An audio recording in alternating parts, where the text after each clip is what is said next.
Commission যদি কোনো পদক্ষেপ নেয় তাদের নির্বাচনের ক্ষেত্রে, সেটা নির্বাচন পরিচালনা হোক আপনি বা আমাকে 2026 এসআইআর এর মতো সালে ক্ষেত্রে, 2000 সালের রায় দেখাচ্ছেন কেন? আমি বলছি এই কারণেই, এই রায়টাকেই কিন্তু শুনুন, হাতিয়ার আমরা করে কোর্টের কথাটা হিয়ারিং গুলো বলছে মন দিয়ে শুনি। শুভেন্দু অধিকারী। আমাদের কাছে উই হ্যাভ এভরি মিনিটস। আমরা কোর্টের হিয়ারিং গুলো খুব মন দিয়ে শুনি। হুম হুম।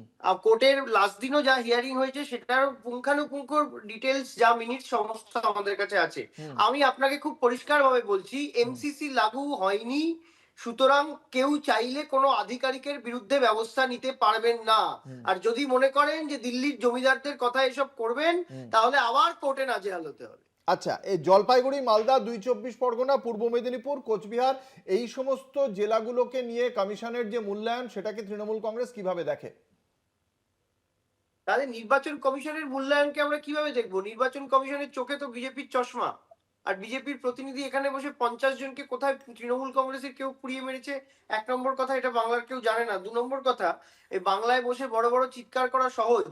2024 নভেম্বর মাস থেকে 2025 সালের 18ই জানুয়ারি পর্যন্ত উত্তরপ্রদেশে 1 লক্ষ লোক নিখোঁজ। কোথায় গেছে তারা?